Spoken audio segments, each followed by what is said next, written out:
أما بعد فأعوذ بالله السميع العليم من الشيطان الرجيم من همزه ونفخه ونفثه لقد كان لكم في رسول الله أسوة حسنة رب اشرح لي صدري ويسر لي أمري واحلل عقدة من لساني يفقهوا قولي. تمام قسم کی تعریفات، ہر قسم کی عبادات، ہر خوبیاں صرف اللہ تبارک و تعالیٰ کے لیے ہیں. اور ہم نے قرآن مجید میں پڑھا ہے الحمدللہ رب العالمین کہ تمام قسم کی خوبیاں، بعض لوگ ترجمہ کرتے ہیں تمام تعریفیں، اس سے بہتر ہے تمام خوبیاں. تعریفات تو ہر قسم کی ہوتی ہیں لیکن خوبی جو ہوتی ہے اس کا کوئی مد مقابل نہیں ہوتا. تو تمام قسم کی خوبیاں اللہ تعالیٰ کے لیے ہیں جو پالنے والے ہیں سارے عالم کے اکیلے. درود ہو، سلام ہو، رحمتیں ہوں، برکتیں ہوں جناب محمد رسول اللہ صلی اللہ علیہ وسلم پر، بلکہ اللہ تعالیٰ کے تمام نبیوں پر اللہ تعالیٰ کی رحمتیں ہوں، اللہ تعالیٰ کی برکتیں ہوں. اللہ تعالیٰ رحم فرمائے ہر اپنے نیک بندوں اور ہر اپنی نیک بندیوں پر.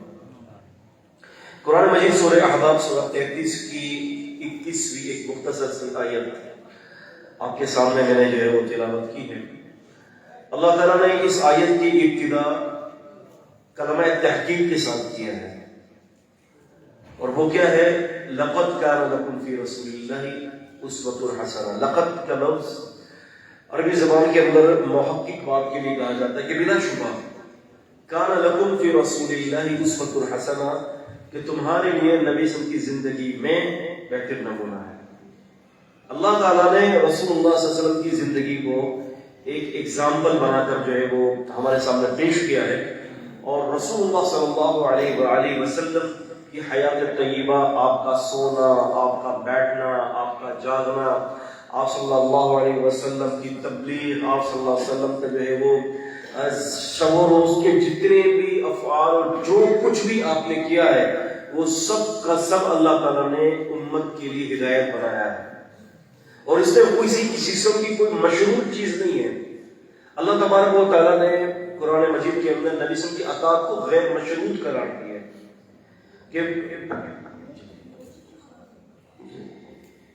تو اللہ تعالیٰ نے نبی صلی اللہ علیہ وسلم کی اطاعت کو غیر مشروط قرار دیا ہے، اور ایسی غیر مشروط اطاعت کے جس پر کسی قسم کی بھی کوئی حد بندی اور شرط نہیں ہے.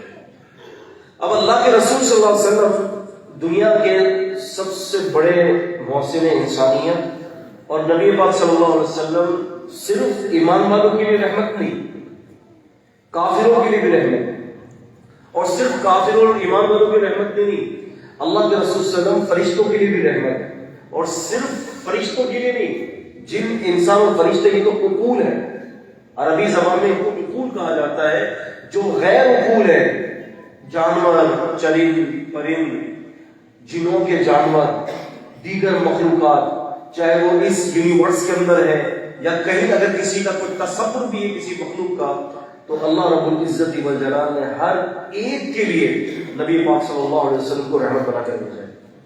دیکھیں چھوٹی سی مثال دے دیتا ہوں آپ کو میں، پھر آگے چلتے ہیں. امام عبد الرزاق رحمۃ اللہ علیہ نے مصنف کے اندر ذکر فرمایا ہے کہ نہا رسول اللہ صلی اللہ علیہ وسلم ان قتل السبع، کہ رسول اللہ صلی اللہ علیہ وسلم نے مینڈک کو قتل کرنے سے منع کیا ہے. اب نبی پاک صلی اللہ علیہ وسلم نے مینڈک کو قتل کرنے سے کیوں منع کیا ہے؟ کہ جبکہ میں نے جو ہے وہ اپنے اسکول کے اندر سائنس پڑھی ہے، مجھے یاد ہے کہ 7ویں کلاس کے اندر ہم مینڈک کے اوپر پریکٹیکل کرتے ہیں، اس کو چیرتے ہیں اور اس کی جو ہے وہ باڈی کے اوپر ریسرچ کرتے ہیں، کیونکہ اس کی باڈی جو ہے وہ انسانی باڈی کے اس کے کچھ پارٹس کے ساتھ اس کے آپس میں سملیرٹیز ہیں، یکسانیتیں ہیں. تو رسول صلی اللہ علیہ وسلم نے خاص اس کا نام لیا کہ بھئی مینڈک کو قتل مت کرنا. وجہ کیا ہے؟ امام عبد الرزاق کی المصنف کے اندر وجہ نہیں آتی، لیکن امام طبرانی رحمۃ اللہ علیہ کی الاوسط میں اس کی وجہ آتی ہے. وہ وجہ کیا ہے؟ نبی پاک صلی اللہ علیہ وسلم فرمایا کہ ان نقیقہ تصبیح، آپ نے فرمایا کہ یہ جو آواز نکالتا ہے نا مینڈک، آپ سے فرمایا کہ یہ اللہ تعالیٰ کی تسبیح اور تقدیس ہے، وہ تسبیح پڑھتا ہے اللہ تعالیٰ کی. تو اب اللہ کے نبی صلی اللہ علیہ وسلم نے مینڈک کا نام لے کر منع کر دیا کہ مینڈک کو قتل مت کرنا. تو پتہ چلا نبی پاک صلی اللہ علیہ وسلم مینڈک کی مخلوق کے لیے بھی، اس مخلوق کے لیے بھی رحمت بنا کر بھیجے تھے. بڑی مشہور حدیث ہے، نبی پاک صلی اللہ علیہ وسلم نے صحابہ کرام سے فرمایا تھا کہ دیکھو تم لوگ گوبر اور ہڈی سے استنجا مت کیا کرو. بڑی مشہور حدیث ہے. اچھا نبی کریم صلی اللہ علیہ وسلم فرمائے کہ اس لیے تمہارے بھائی جن میرے پاس آئے, تمہارے بھائی جن میرے پاس آئے اور انہوں نے کہا کہ اللہ کے رسول آپ اپنے صحابہ کو فرماتے ہیں کہ وہ گوبر سے اور ہڈی سے استنجا نہ کریں. نبی صلی اللہ علیہ وسلم فرماتے ہیں کہ کیوں کہ یہ ہڈیاں تمہارے جن بھائیوں کی خوراک ہے اور جو گوبر ہے وہ تمہارے جن بھائیوں کے جانوروں کی خوراک ہے. اس کو گندا مت کرو اس سے استنجا کر کے. پتہ چلا کہ اللہ کے نبی صلی اللہ علیہ وسلم جنوں کے لیے بھی رحمت بنا کر بھیجے گئے اور جنوں کے جانوروں کے لیے بھی رحمت بنا کر بھیجے گئے. آپ سمجھ رہے ہیں؟ تو یہ نبی پاک صلی اللہ علیہ وسلم کا خاصہ تھا. اچھا میں نے بات آپ سے کرنی ہے, زیادہ بات نہیں. عربی میں ایک جملہ ہے خیر الکلام خلا ودلہ, بہتر بات ہوتی ہے جو مختصر ہو لیکن جامع ترین ہو. مختصر جامع ترین. قرآن مجید کا بھی اسلوب ہے کہ وہ بڑی بڑی باتوں کو جو ہے مختصر سے بیان کر کے ختم شروع. اور نبی پاک صلی اللہ علیہ وسلم نے بھی فرمایا تھا کہ بعثت بکلمۃ جوامع, مجھے اللہ تعالیٰ نے بڑے ہی جامع کلمات کے ساتھ مبعوث کیا ہے. تو عزیزان قدر, آج کی جس دور میں ہم زندہ ہے نا, یہاں ہر آدمی پریشان ہے. اگر ہم بیٹھے میں 100 150 200 250 کی تعداد میں خواتین ہیں, آپ ان سے پوچھیں گے نا تو ان کے دل کے اندر پریشانی موجود ہے. دیکھیں کوئی تو نوکری کے لیے پریشان ہے, روزگار کے لیے, اور کسی کا اگر روزگار لگا ہوا ہے تو وہ اتنا پریشان ہے کہ اس کو پورا نہیں ہوتا ہے نا. اسی طرح سے اگر آپ دیکھیں کہ گھروں کے اندر ساس اور بہو کے جھگڑے اور نندوں کے جھگڑے بڑی مصیبت والے معاملات نہیں ہیں. کہیں جو ہے وہ میاں بیوی کے جھگڑے ہیں, اور کہیں انسان جو ہے وہ احساس کمتری کا شکار ہے. احساس کمتری ہونا, اپنے اندر کمپلیکس کا شکار ہونا کہ احساس کمتری ہے کہ یار جو ہے یہ احساس کمتری مردوں میں بھی اور عورتوں میں بھی ہوتی ہے. خصوصاً وہ لڑکیاں کہ جو معمولی شکل کی ہوتی ہیں تو وہ احساس کمتری کا شکار ہوتی ہیں ان لڑکیوں کے سامنے کہ جو خوبصورت چہرے والی ہوتی ہیں. تو ان کو دیکھ کر وہ اپنے اندر ایک گلٹی محسوس کرتی ہیں, کمپلیکس کا شکار ہو جاتی ہیں کہ یار یہ دیکھو کتنے خوبصورت ہے. تو ایسی لڑکیاں کیا کرتی ہیں کہ آنا جانا کہیں ملنا ملانا نہیں کرتی. میری بات سمجھ رہے نا؟ تو وہ کمپلیکس کا شکار ہو جاتی ہے. اسی طرح سے اگر کوئی غریب آدمی ہے نا جو سائیکل پر جا رہا ہے تو وہ اپنے سے زیادہ اوپر والے کو دیکھ کر کمپلیکس کا شکار ہو جاتا ہے کہ یار اللہ تعالیٰ کو نہیں ملا تھا, میرے پاس تو یہاں کھانے کے پیسے نہیں, اور ساتھ والے پڑوسی کو دیکھو کتنی عیاشیاں ہیں, کروڑوں روپے کی گاڑیاں ہیں, ایک نہیں دسیوں گاڑیاں ہیں, اور میرے پاس کچھ بھی نہیں. اسی طرح سے یہ حسد دینی طبقے کے اندر بھی موجود ہے اور سیکولر طبقے کے اندر بھی موجود ہے. دینی طبقے کے اندر یہ حسد موجود ہے. اگر ایک بڑا عالم ہے, اس سے بڑا عالم سامنے والا ہوگا, اس کو پروٹوکول زیادہ مل رہا ہے, اس کی ڈیمانڈ زیادہ ہے, تو یہ اندر سے کھچا رہا ہوگا, اس کا دل اور کلیجہ کھچ رہا ہوگا کہ یار یہ کیا چکر چل رہا ہے. تو اب وہ کیا کرے گا؟ اب وہ یہ کرے گا کہ اس کو مات دینے کے لیے کوئی مختلف قسم کے ٹوٹکے کے استعمال کرے گا. میرے پاس یہ بورڈ نہیں ہے, ورنہ میں آپ کو ایک چھوٹی سی ایک مثال دے دیتا ہوں. وہ بڑی کلاس کی مثال ہے. میں مثال یہ دے دیتا ہوں اس کو کہ مثال کے طور پر دیکھیں, یہ میں نے ایک لکیر کھینچ دی ہے یہاں پر. میں نے مارکر لے کر ایک لکیر کھینچ دی ہے یہاں پر. کتنی بڑی میں نے لکیر مارکر سے کھینچ دی ہے میں نے بورڈ پر. آپ کو تصور کر لیں کہ میں نے ایک لکیر کھینچی ہے. میں آپ سے یہ کہتا ہوں کہ بھائی اس لکیر کو جو ہے نا بغیر ہاتھ لگائے ہوئے چھوٹا کرو. اس لکیر کو ہاتھ نہیں لگانا آپ نے, سمجھ رہے؟ اس لکیر کو آپ نے ہاتھ نہیں لگانا, ہاتھ لگائے بغیر اس لکیر کو چھوٹا کر دو. تو آپ پھر کیسے چھوٹا کریں گے اس کو؟ ہمارے یہ ہوتا ہے کہ مثال کے طور پر جو ہے ایک شخص دوسرے کو جب دیکھتا ہے نا تو وہ اس سے زیادہ اپر کلاس کا بندہ ہے یا اس کے اندر کچھ ایبلٹی زیادہ ہے یا کچھ چیزیں زیادہ ہے, تو وہ اس کے دل کے اندر جو ہے اس کے لیے کھٹاس پیدا ہو جاتی ہے, اور وہ طرح طرح کے جو ہے ٹوٹ کے استعمال کرتا ہے کہ اس کو نیچا کر دو. تو وہ اس کے لیے کیا کرتا ہے کہ اس مارکر کی لکیر کو رگڑنا شروع کر دیتا ہے. حالانکہ اس کو چھوٹا کرنے کا ایک بہت آسان ترین جو ہے وہ ایک نسخہ ہے کہ وہ چھوٹا ہو جائے گا. وہ کیا ہو جائے گا؟ اگر لکیر اتنی بڑی ہے تو آپ اس کو نہ چھیڑو, آپ مارکر لے کر اس سے اوپر ایک بڑی لکیر کھینچ لو, یہ خود بخود چھوٹی ہو جائے گی. تو سامنے والا بندہ اگر کسی چیز کو آپ دیکھتے ہیں کہ وہ آپ سے آگے زیادہ ہے, آپ اس سے حسد مت کریں. اس کو اللہ تعالیٰ نے دیا ہے یہ. وہ خود ماں کے پیٹ سے لے کر کچھ بھی نہیں آیا, کپڑے بھی نہیں تھے اس کے پاس, تو ہے نا سب اللہ تبارک و تعالیٰ نے دیا ہے اس کو. آپ اللہ سے دعا کر کے اپنے اندر زیادہ اس کوالٹی کو جو ہے وہ نکھارنے کی کوشش کریں. آپ کچھ اور کام کر لیں, اللہ تعالیٰ چاہیے تو اللہ تعالیٰ آپ کو اس سے زیادہ بہتر کر دیں گے. تو یہ ساری چیزیں نفسیاتی ہوتی ہیں. میں نے کہا نا کہ ریلیجیس طبقے کے اندر بھی ہے اور سیکولر جو طبقہ ہے, یہ حسد, یہ بیماری. پھر آپ یہ دیکھیں کہ آپ کو بڑی عجیب بات بتاتا چلوں میں, خودکشی, سوسائڈ اس وقت بالی ووڈ, ہالی ووڈ, لالی ووڈ, نالی ووڈ, جتنے بھی اس وقت فلم انڈسٹریز جتنے بھی کنٹریز کے ہیں نا, وہاں پر آپ کو سوسائڈ کا ریشو بہت زیادہ ملے گا. حالانکہ عام اعتبار سے ہمارے نوجوان اور ہماری خواتین جو ہے وہ ان کو کاپی کرتی ہے. وہاں پر جو ہے وہ اگر وہ بالی ووڈ یا ہالی ووڈ کا کوئی ہیرو اگر وہ یہاں سے آدھا ٹکلا ہو جائے گا, گنجا ہو جائے گا, تو ہمارا فوراً ہماری جنریشن اس کو کاپی کر کے وہ بھی آدھی گنجی ہو جائے گی.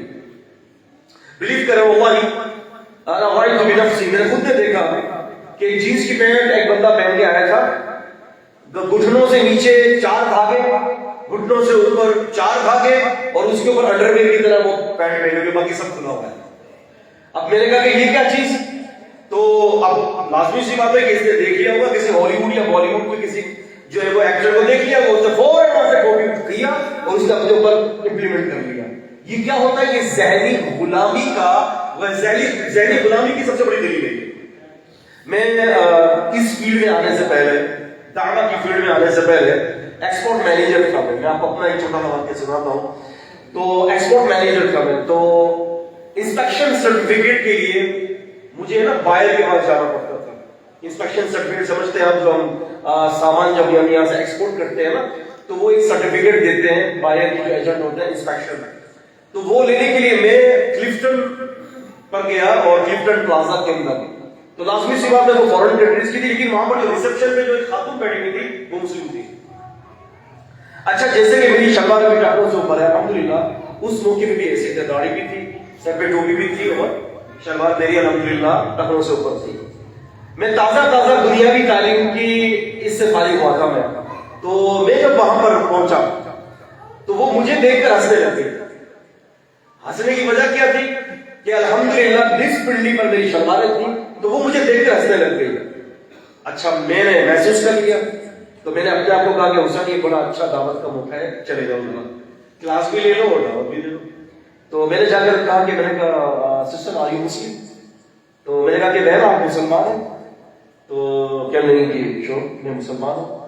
اچھا, میں نے کہا تو پھر آپ نے جو مجھے دیکھ کر جو آپ نے تبسم فرمایا تو اس کی وجہ کیا تھی تبسم کی؟ تو وہ کہنے لگی کہ کچھ نہیں, میں نے کہا بتا دیں. میں نے کہا کوئی بات نہیں, اس میں کیا ہو گیا, بتا دیں آپ کو جو مجھے دیکھ کر ہنسی آئی ہے. میں نے کہا میں بھی آپ کے اوپر ہنس رہا ہوں, تو میں نے کہا میں بھی وجہ بتاؤں گا کہ میں آپ کے اوپر کیوں ہنس رہا ہوں. تو اس نے کہا کہ آپ شلوار کے اوپر چڑھا کر آئے ہو. میں نے کہا سسٹر تھوڑی دیر کے پہلے یہاں پر گورے گئے تھے انڈر ویئر پہن کر. میں نے کہا اس پر تو آپ کو ہنسی آئی نہیں. میں نے کہا وہ جو آدھی راہیں کھولے ہوئے تھے, سطر کھولے ہوئے تھے, میں نے کہا وہ آپ کے نزدیک پڑھا لکھا طبقہ ہے, اور جو آپ کے نبی کی سنت کے اوپر چل رہا ہے وہ آپ کے نزدیک جو ہے وہ گلٹی آپ کو محسوس ہو رہی ہے, آپ کو ہنسی آ رہی ہے. تو میں نے کہا آپ مسلمان کہلانے کے لائق نہیں ہے سسٹر, معاف کیجیے گا, آپ ایک کام کریں, یا تو آپ توبہ کریں یا تو پھر ان کو اپنا لیں جو کہتے ہیں یہاں سے. تو کہنے سے مراد یہ کہ ہم اپنے اندر جو ہے نا بہت ساری چیزوں کی کمی ہے ہمارے اندر. تو اللہ کے رسول صلی اللہ علیہ وسلم نے ان تمام بیماریوں کا علاج بتا دیا. آپ سمجھ رہے ہیں, نفسیات, یہ ساری بیماری کیا ہے, یہ نفسیاتی بیماریاں ہیں. انسان آپ دیکھیں کہ اس وقت سب سے زیادہ جو آپ حیرت میں رہیں گے میری یہ بات سن کر کہ اس وقت جو خودکشی کا جو معاملہ ہے نا, یہ ایکٹرز کے اندر بہت زیادہ ہے, اور اس وقت اب ڈاکٹرز کے اندر بھی یہ خودکشی کا معاملہ بہت آگے بڑھ رہا ہے. وہ خود لوگوں کا علاج کرتے ہیں انزائٹی کا اور ڈپریشن کا, اور خودکشیاں کر رہے ہیں پنکھوں پہ چڑھ لٹک کے. کیا وجہ ہے؟ اور میں نے باقاعدہ اس کے اوپر ورک کیا ہے. وہاں پر اسٹور پر میری کتاب موجود ہے, نبی کریم صلی اللہ علیہ وسلم بطور معالج نفسیات. یہ کتاب باقاعدہ میری موجود ہے, آپ لے کر جائیے گا, انشاءاللہ آپ کو بہت فائدہ ہوگا. تو اللہ آپ کا بھلا کرے. میں نے جب اس کو تجزیہ کیا اور دیکھا تو دنیا کے اندر 100 میں سے 1% صرف واحد ایک گروہ ہے جس کے اندر خودکشی کا ریشو دنیا کے اندر 100 میں سے 1%, بلکہ اگر میں کہوں کہ 1% کا بھی آدھا % ہے تو وہ صرف مسلمان امام, مسلمان علماء اور مسلمان مذہبی طبقے کا یہ ریشو ہے. آپ نے کبھی بھی نہیں سنا ہوگا کہ کوئی عالم نے خودکشی کر لی، بلکہ ہمارے علماء تو الحمدللہ بہت خیر کے ساتھ زندگی جی رہے ہیں۔ آپ دیکھیں نا، میں مثال دیتا ہوں آپ کو، آپ دیکھیں کہ یہ ایک عالم سے بات ہوئی، بلکہ آپ اگر کسی چارٹر اکاؤنٹنٹ سے بات کریں گے نا، ہاں بھائی کیسے جا رہے ہو، 4 لاکھ روپے سیلری اٹھا رہا ہے، اسمارٹ سیلری ہے، ہاں بھئی یار بس پوچھو نا، 22 تاریخ 24 تاریخ تک سارے پیسے ختم ہو جاتے ہیں۔ اچھا 4 لاکھ روپے ختم، ہاں کیا کریں، گزارا ہی نہیں ہوتا۔ والد ہے، والدہ ہے، بیوی ہے، 2 بچے ہیں، دو بچے ہیں، ایک بیوی ہے، 2 بچے ہیں، والد ہے، والدہ ہے، اور پورا ہی نہیں ہوتا۔ اچھا یہاں پر آپ جو ہے وہ ایک امام صاحب سے پوچھ لیں، 25,000 روپے سیلری ہے، 2 بیویاں 3 بیویاں لے کر بیٹھے ہوئے، ماشاءاللہ 24 18 بچے، ان سے مجھے آدمی کیسے گزارا جا رہا ہے؟ الحمدللہ جی، بہت اللہ کا شکر۔ یہ میں آپ کو گراؤنڈ ریئلٹیز بتا رہا ہوں، یہ آپ کو زمینی حقائق بتا رہا ہوں میں۔ یہ اصل میں کیا چیز ہوتی ہے اس کو سمجھ رہے ہیں؟ سب سے بڑی جو اس کی مصیبت ہے نا نفسیات کی، وہ اس کا سب سے بڑا مسئلہ ہے اللہ تعالیٰ پر توکل کا نہ ہونا۔ ہر فیلڈ میں جب کسی بندے کا توکل اللہ تعالیٰ کی ذات سے نہیں رہتا نا، وہ بندہ گلٹی محسوس کرتا رہتا ہے، کمپلیکس کا شکار ہو جاتا ہے، سامنے والے کو دیکھ کے سکڑ جاتا ہے۔ بہت سارے لوگ آپ کو ایسے ملیں گے، بہت سارے بچے بھی ایسے ملیں گے کہ اگر وہ احساس کمتری کا شکار ہے نا تو وہ زیادہ اکیلے میں رہنے کو پسند کریں گے۔ آپ دیکھیں گے مہمان آئیں گے، گیسٹ آئیں گے تو وہ سرک تک کمرے میں چلے جائیں گے، کیونکہ اس کے اندر کوئی احساس کمتری ہے۔ اور خواتین کے اندر بھی احساس کمتری ہوتی ہے، بہت سارے مردوں میں بھی احساس کمتری ہوتی ہے، لیکن سبحان اللہ قربان جائے اللہ کے رسول صلی اللہ علیہ وسلم کا طریقہ کار ایسا ہے، آپ صلی اللہ علیہ وسلم نے امیروں اور غریبوں کے درمیان احساس کمتری کیسے ختم کیا آپ نے دیکھیں جی۔ رسول اللہ صلی اللہ علیہ وسلم نے اس کا ایک حل ہمیں بتا دیا ہے۔ وہ حل کیا ہے کہ اگر مثال کے طور پر آپ جو ہے وہ بڑے غریب ہیں، آپ ایک ٹھیلا لگاتے ہیں، آپ پیاز بیچ کر، آلو بیچ کر، ٹماٹر بیچ کر اپنا گزارا کرتے ہیں، اور سامنے والا آپ کا پڑوسی جو ہے وہ اربوں پتی ہے، گلٹی اور کمپلیکس کا شکار ہونا نہیں ہے، آپ نے بالکل اس کی کوئی پرواہ نہیں کر رہی۔ آپ نے کیا کرنا ہے؟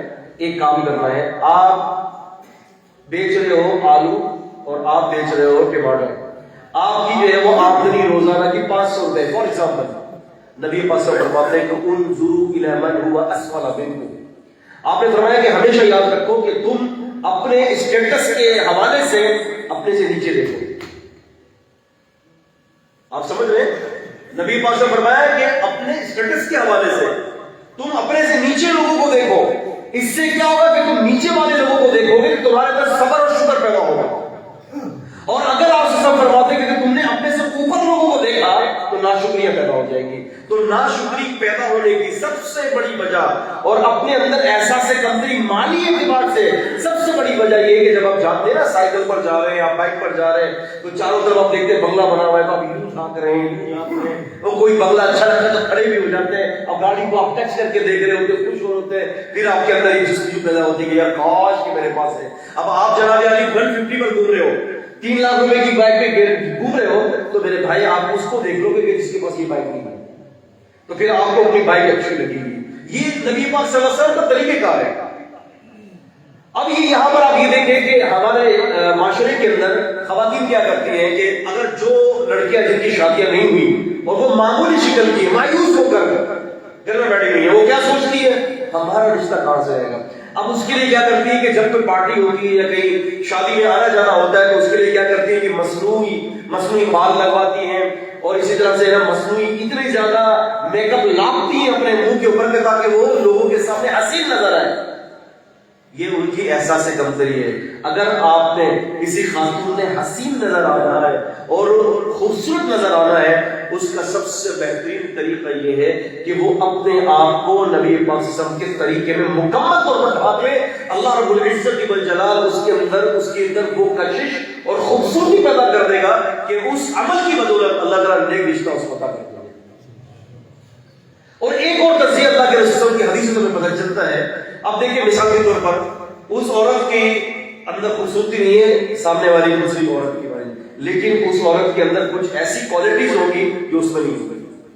آپ جانتے ہیں کہ کچھ بچیاں ایسی ہوتی ہیں یا کچھ اسٹوڈنٹس ایسے ہوتے ہیں کہ جو دیکھنے کے حوالے سے ہم اس کو کہتے ہیں کہ بالکل لائق صورت کی نہیں ہے، لیکن وہ کیا ہوتا ہے کہ ان کی میموری بہت تیز ہوتی ہے. ان کی میموری جو ہے، ان کا حافظہ بہت تیز ہوتا ہے.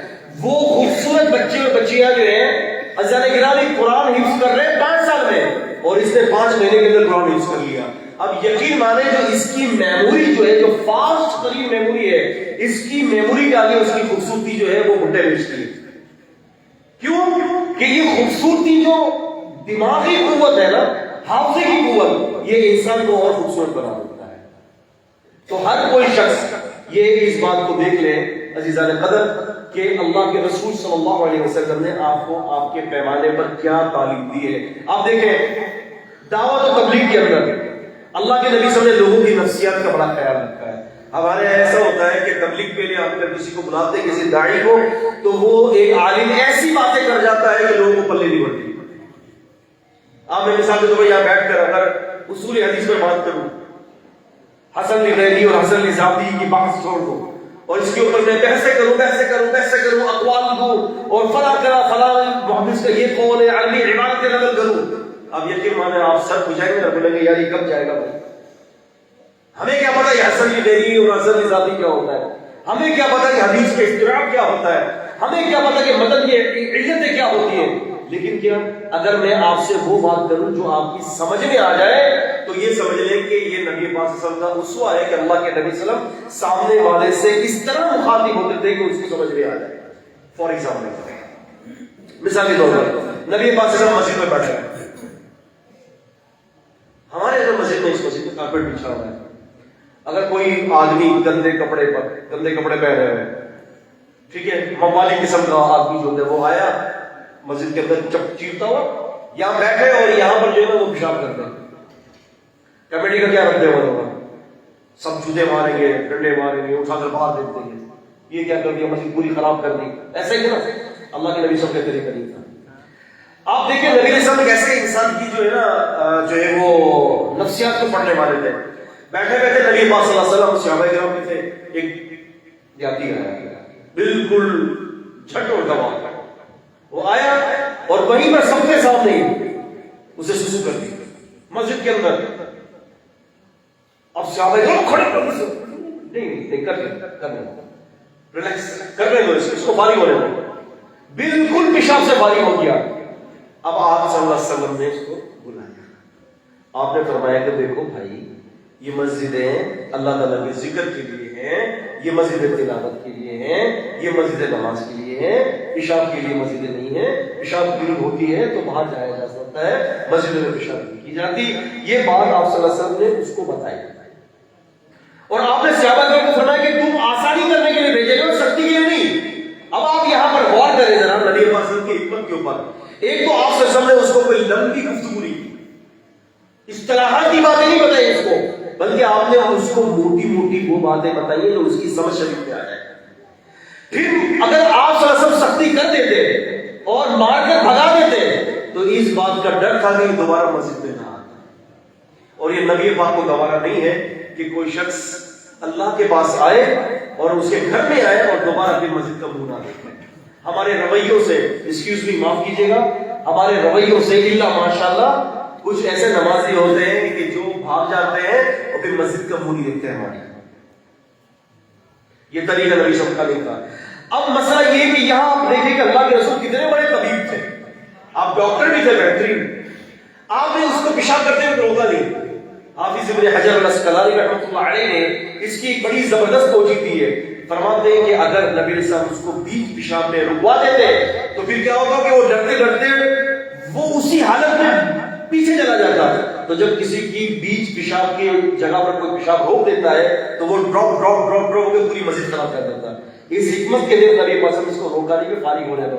دوسرا یہ ہے کہ اللہ کے رسول رحمۃ اللہ علیہ تھے، اگر وہ پیشاب بیچ میں روک دے گا تو ہو سکتا ہے کہ اس کو جو ہے پیشاب کی نالیوں میں سوزش کی بیماری ہو جائے یا اس کو گردوں کے مسالوں کی بیماریاں ہو جائے. اللہ کے نبی صلی اللہ علیہ وسلم نے اس بیماری سے بھی بچانے کے لیے اس کو بالکل ریلیکس کر دیا. تیسری بات یہ کہ اگر اللہ کے رسول اس کو اس حالت میں رکوا دیتے اور آپ سمجھاتے تو اس کو یہ بات سمجھ میں نہ آتی. کیوں کہ پیشاب روکنے کی تکلیف اتنی زیادہ ہوتی ہے کہ دوسری بات سمجھ میں نہیں آتی. آپ سمجھ رہے ہیں؟ تو اس سے ہمیں پتہ چلتا ہے اللہ کے نبی صلی اللہ علیہ وسلم کی حکمتیں کتنی اعلیٰ قسم کی تھی. کچھ مریض ایسے ہوتے ہیں کہ اگر آپ ان کو لوگوں کے سامنے لائیں گے نا تو ان کے اندر احساس کمتری پیدا ہوگی. کیا پیدا ہوگی؟ احساس کمتری پیدا ہوگی. جیسے کہ کوڑ کا مرض ہے, برس کا مرض ہے نا, ایسے مرض ہوتے ہیں کہ جس کے جسم سے جو ہے نا وہ خون رس رہا ہوتا ہے, پیپ بہ رہا ہوتا ہے, اور ایک عجیب قسم کی خطرناک قسم کی اسمیل آ رہی ہوتی ہے. تو اللہ کے نبی صلی اللہ علیہ وسلم ان کے ساتھ بھی ایک عجیب قسم کا رویہ اپنایا. کچھ لوگ نبی پاک صلی اللہ علیہ وسلم کے پاس بیعت کرنے کے لیے آئے تو آپ نے دیکھا کہ ایک برس کا مریض جس کو کوڑ تھی اور اس کے جسم سے خون اور بدبو بہ رہے وہ نکل رہی تھی, اللہ کے نبی نے دیکھا کہ وہ آ رہا ہے تو آپ نے اس کو اپنے قریب نہیں بلایا. کیوں کہ اگر آپ اس کو اپنے قریب بلاتے تو دیگر صحابہ اکرام کو اس سے کراہیت ہوگی تھی, دیگر لوگوں کو, اور اگر لوگ اس سے کراہیت کر جاتے تو پھر کیا ہوتا کہ اس کو اور تکلیف ہوتی. آپ نے یہ حکمت اپنائی, آپ نے دور سے اس کو پیغام پہنچا دیا کہ ہم نے آپ کے ساتھ بیعت لے لی ہے, آپ تشریف لے جائیں, ہم نے کر لی آپ کے ساتھ بیعت, کوئی مسئلہ نہیں ہے, آپ بیمار ہو آپ گھر تشریف لے جاؤ, ہم نے آپ کے ساتھ بیعت کر لی ہے. اس سے پتہ چلا کہ ایسے مریضوں کے ساتھ ایسا رویہ اختیار کرنا چاہیے. آج ہمارے یہاں کورونا پھیلا تھا, کوئی کورونا مریضوں کے پاس جا ہی نہیں تھا. کورونا کے جو پیشنٹ تھے کوئی جاتا ہی نہیں تھا. حالانکہ کورونا کا مسئلہ صرف نزلے کی طرح ہے, جس طرح سے انسان کو فلو ہوتا ہے اس طرح سے وہ کورونا کا مرض ہوتا ہے, اس سے زیادہ نہیں ہے. تعاون کے مرض کے اندر 100 میں سے 33% ہلاکتیں ہوتی ہیں, لیکن کورونا کے اندر صرف 100 میں سے 4%. جبکہ اگر آپ نزلے کے مریضوں کے بارے میں اگر آپ یہ اسٹیٹمنٹ نکالتے ہو تو نزلے کے حوالے سے پوری دنیا کے اندر 100 میں سے تقریباً 7 آدمی ہر سال نزلے کی وجہ سے مرتے ہیں. تو کورونا کی حیثیت نزلے کی بھی نہیں تھی, لیکن ہم نے اس کو اتنا ہوا بنا دیا کہ کورونا کا کوئی مریض ہے تو وہ کمرے کے اندر بند رہے گا, برتن الگ, تولیہ الگ, رومال الگ, ہر چیز الگ, اور بیچارہ وہ کیا کرے گا اکیلا بند ہو کے. لوگوں نے اتنا ہوا مچا دیا کہ وہ اپنے آپ خود ہی اپنی موت مار جاتا ہے. اللہ کے نبی صلی اللہ علیہ وسلم یہ اسوہ ہے ہی نہیں, آپ نے یہ طریقہ سکھایا نہیں ہے. ہم نے خود نے کورونا کے سالوں کے اندر کورونا کے مریضوں کے پاس گئے اور جا کر پہلی بات کہی, ارے میاں یہ تو کوئی مرض ہی نہیں ہے, یہ تو کوئی مرض ہی نہیں ہے, کوئی سر دبا رہا ہے, کوئی پیر دبا رہا ہے, کوئی پانی پلا رہا ہے, کوئی وضو کر رہا ہے. آدھے گھنٹے کے اندر یو بلیو می, آدھے گھنٹے کے اندر کورونا کا مریض اٹھ کر بیٹھ گیا, کھانا کھانا شروع کر دیا. نفسیات کیا ہوتی ہے یہ نفسیات. اگر کسی کو نزلے کا مرض ہے نا, آپ اس کے اوپر رپورٹ دے دو تمہیں نزلے کا کینسر ہے, اب یقین مانیں اس کو آپ رپورٹ دے دو تمہیں نزلے کا کینسر ہے, تمہیں ناک کا کینسر ہے, یہ جو بہ رہا ہے نا اس وجہ سے بہ رہا ہے. آپ یقین مانیں 2 مہینے کے بعد رپورٹ کر رہے ہیں واقعی میں اس کو ناک کا کینسر ہو گیا. کیوں؟ یہ سب زہر کا کھیل ہے, نفسیاتی کھیل ہے سارے. سبحان اللہ و بحمدہ سبحان اللہ العظیم. اللہ کے رسول صلی اللہ علیہ وسلم نے ان تمام چیزوں کی جو ہے نا علاج اپنی امت کو بتا دیا ہے. بچے ہیں ان کے ساتھ کیسے رویہ اختیار کرنا ہے. نبی پاک صلی اللہ علیہ وسلم کے اپنے بچے آپ کے نماز سے جو ہے تشریف لائے, آپ نے اس کو اپنے ساتھ اپنی سواری پر بٹھایا. آپ نے دیکھا کہ ایک اور چھوٹا معصوم بچہ ہے, کسی اور صحابی کا تھا, لیکن بچہ محسوس کرے گا کہ مجھے نہیں بٹھایا اس کو, آپ نے اس کو بھی اٹھا کر اپنے ساتھ بٹھا دیا. کیوں؟ وجہ کیا تھی؟ بچوں کی نفسیات. آپ صلی اللہ علیہ وسلم بچوں کے پاس خود جاتے تھے, ان کے سر پر ہاتھ رکھتے, ان کو پیار کرتے, ان کو بوسہ دیتے, ان سے باتیں کرتے, ان کو سمجھاتے. کیوں؟ بچوں کی نفسیات نہیں ہے. ایک واقعہ ابن جریر الطبری رحمۃ اللہ علیہ نے اس آیت کے تحت نقل کیا ہے, حافظوا علی الصلوات والصلاۃ الوسطی وقوموا للہ قانتین. یہ سورہ بقرہ سورہ نمبر 2 کی آیت نمبر 238 آیت ہے کہ اپنے نمازوں کی حفاظت کرو اور خصوصاً بیچ کی نماز. بڑی کمال کی بات بتاتا چلوں آپ کو, یہ آیت جو ہے کہاں پر ذکر کی ہے پتہ ہے آپ کو؟ سورہ بقرہ میں کہاں پر ہے؟ ایک عجیب بات بتاتا چل رہا ہوں آپ کو, کہاں پر ذکر کی ہے؟ طلاق کے قوانین کے بیچ میں. وہ پچھلے رکوع میں جو طلاق کے جو قوانین شروع ہوئے ہیں, للذین یؤلون من نسائهم تربص 4 اشہر فإن فاءوا فإن الله غفور رحيم وإن أعلموا الطلاق فإن الله سميع عليم والمطلقات يتربصن بأنفسهن 3 قروء. یہ ساری آیتوں کے درمیان ایک دم سے یہ آیت آ گئی, حافظوا علی الصلوات والصلاة الوسطى وقوموا للہ قانتین. ارے بھائی کیوں؟ آیت کا رب طلاق کے ساتھ کیا ہے, آیت کا ایک طلاق کے ساتھ یہ ہے کہ اس کے پچھلی والی آیت کے اندر اللہ نے فرمایا وَلَا تَنْسَوُا الْفَضْلَ بَيْنَكُمْ، طلاق دینے کے بعد بھی آپس میں فضل کرنا مت بھولا کرو، ایک دوسرے کے اوپر احسان کیا کرو۔ تو اگر کوئی شخص طلاق دیتے وقت بھی احسان کرتا ہے، اللہ تعالیٰ سلا اس کو یہ دے گا کہ اس کو نمازوں کا پابند بنا دے گا۔ یہ اس کا ربط ہے۔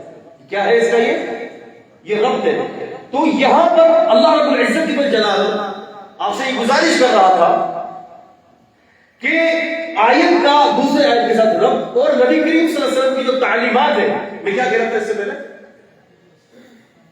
اس سے پہلے بھی کچھ میں ذکر کر رہا تھا جی کا واقعہ بیان کر رہے تھے کہ ہاں بالکل، جزاکم اللہ خیرا۔ تو ابن جریر الطبری رحمۃ اللہ علیہ نے اس آیت کے متعلق حافظوا علی الصلوات کے بارے میں فرمایا کہ ایک کوئی بزرگ تھے، کوئی تابعی وغیرہ تھے، تو انہوں نے ایک دوسرے سے یہ مسئلہ پوچھوایا کہ یار وہ ان سے پوچھو کہ جو ہے نا یہ حافظوا علی الصلوات و صلاۃ الوسطی درمیانی نماز کون سی ہے؟ تو کوئی ایک بڑا جید قسم کا مفتی تھا، اس کے پاس امام ابن جریر الطبری فرماتے ہیں کہ بچے کو بھیجا۔ اب وہ بھی بڑا سمجھدار تھا کہ بچے کو میں نے کیسے سمجھانا۔ بچہ آیا کہنے لگے کہ وہ یہ بتائیے گا کہ یہ صلاۃ الوسطی کون سی نماز ہے؟ اس نے کہا کہ مٹھی کھولو، اپنی انگلیاں کھولو۔ اس نے انگلی کھولی، بچے نے کہا کہ یہ فجر، یہ ظہر، ٹھیک ہے، یہ مغرب اور انگوٹھا عشاء۔ کہا کہ بیٹے کون سی نماز رہے گی؟ کہا کہ عصر کی نماز رہے گی۔ کہا کہ یہ عصر کی نماز بیچ کی نماز ہے۔ کیا فرمایا؟ یہ عصر کی نماز کیا ہے؟ یہ بیچ کی نماز ہے۔ اس سے پتہ چلتا ہے کہ صحابہ اکرام، تابعین اور بلکہ نبی پاک صلی اللہ علیہ وسلم کا طریقہ کہ بچوں کو ان کے مزاج کے مطابق سمجھائیں۔ آج ہمارے یہاں دیکھیں نا، بچوں کو بھی صحابہ اکرام روزہ رکھوایا کرتے تھے، یاد ہے آپ کو؟ مسلم شریف کے حدیث میں وہ فرماتے ہیں کہ وہ روزے تو گڑیا دے دیتے تھے۔ وجہ کیا تھی؟ کیوں اللہ کے نبی صلی اللہ علیہ وسلم کے دور میں اللہ کے نبی نے منع نہیں کیا کہ معصوم بچہ روزے کیوں رکھوا رہے ہو؟ آج ہمارے یہ ہوتا ہے نا کہ بچہ جب آتا ہے نا تو آپ کہتے ہیں بیٹا کہ کھانا کھا لو، بچہ کہتے نہیں مجھے بھوک نہیں ہے۔ کھا لو نا، نہیں مجھے بھوک نہیں لگی، نہیں کھاؤ، ہمارے ساتھ بیٹھ کے کھاؤ۔ اچھا میں تمہیں برگر منگوا دیتا ہوں، یا ماں کہتی ہے میں تمہیں برگر منگوا دیتی ہوں، برگر کھا لو، پیزا کھا لو۔ ایسا ہی ہوتا ہے بھائی، ایسے نخرے نہ اٹھائیں، یہ تربیت کے خلاف ہے۔ اس کو بھی بھوک نہیں لگی، اس کو جب خود بخود بھوک لگے گی نا 2 دن کے بعد، گھر میں بھنڈی پکی گی، بچہ نہیں کھاتا، آپ نے بھنڈی کھلانا ہے اس کو، آپ نے اس کے لیے برگر نہیں منگوانا، آپ نے اس کے لیے پیزا نہیں منگوانا، بھنڈی کھائے گا۔ کب کھائے گا؟ کہ جب اس کو حقیقی بھوک لگے گی۔ اور ایسے چھوٹی موٹی بھوکیں لگیں گی تو آپ سے برگر منگوا رہا ہے، آپ سے وہ پیزا منگوا رہا ہے، اور آپ لاڈ پہ لاڈ کھا رہے ہیں، خراب کر رہے ہیں بچے کو۔ اللہ کے نبی صلی اللہ علیہ وسلم نے ایسی تربیت نہیں دی، بھوکا رہنے دیں اس کو، اس لیے کہ جب تک وہ بھوکا نہیں رہے گا تو اس کو پتہ نہیں ہوگا کہ بھوک بھی کیا تکلیف ہے۔ یہ سب کچھ اللہ کے نبی صلی اللہ علیہ وسلم نے سکھایا ہے۔ خیر، ہمیں آگے سفر پر جانا ہے، اگرچہ یہ تو بہت طویل اور ایک بہت ہی لمبا موضوع ہے، غلاموں کے بارے میں اور اس کے طرف سے بیٹیوں کے بارے میں، بیٹوں کے بارے میں، لڑکوں کے بارے میں، لڑکیوں کے بارے میں، نوکری پیشہ لوگوں کے بارے میں، مالدار کے بارے میں، یہ پوری ایک تفصیل ہے یہ۔ اور اس پر الحمدللہ ڈاکٹرز کے اوپر بھی بات کرتا ہوں، اس کے اوپر ایکٹرز کے اوپر بھی بات کرتا ہوں کہ ان لوگوں کو خودکشی سے کیسے بچانا چاہیے۔ ایک طویل گفتگو ہے، بس یہ سمجھنے کہ میں نے چند موٹی موٹی باتیں آپ کو سیرت کے البم سے نفسیات کا البم پڑھا دیا، یعنی اس کا ایک میں آپ کو بتا دیں کہ نفسیات بھی بہت بڑا ایک البم ہے سیرت کے البم سے، ورنہ ہم سیرت کی کتابیں اٹھاتے تو ہمیں یہ نفسیات کا چیپٹر نہیں ملتا۔ ایسا ہی ہے، نفسیات کا چیپٹر نہیں ملتا، بلکہ ایک جگہ میں میری رائے گڑھ میں تقریر ہوئی تھی تو وہاں پر مجھے ایک جگہ پر بلایا گیا تھا، اور اسی موضوع کے لیے کہ نبی صلی اللہ علیہ وسلم بطور معالج نفسیات، اس میں ڈاکٹرز وغیرہ بھی تھے۔ انہوں نے کہا کہ محمد صاحب یقین مانیں ہمیں اندازہ ہی نہیں ہے کہ اللہ کے نبی صلی اللہ علیہ وسلم نے نفسیات کے حوالے سے اتنی تعلیمات اپنی امت کو دی ہیں۔ تو بھائی یہی تو میں نے آیت اس لیے تو پڑھی تھی، لقد کان لکم فی رسول اللہ اسوۃ حسنۃ، تمہارے لیے نبی پاک صلی اللہ علیہ وسلم کی زندگی میں بہترین نمونہ ہے۔ اللہ تعالیٰ سے دعا کرتے ہیں اللہ تعالیٰ ہمیں رسول کی سیرت کو اپنانے کی توفیق عطا فرمائے۔ اس موضوع کو پڑھنا ہے، باہر اسٹور پر کتاب موجود ہے، اور دوسری ابھی میری نئی کتاب آئی ہے، بالکل ابھی پہنچی ہے، اس کتاب کا نام ہے پورنوگرافی ایڈکشن، خطرات، اثرات اور بچاؤ کی تدابیر کتاب السنت کی روشنی میں۔ یہ پورن موویز جو دیکھی جاتی ہیں لڑکیاں اور لڑکوں میں جو لت لگی ہوئی ہے یہ کہ اینڈرائڈ موبائل نے جس کو سب کو آسان کر دیا ہے، اور ایسی لت ہو گئی ہے کہ کوئی بچنا بھی چاہتا تو نہیں بچ سکتا۔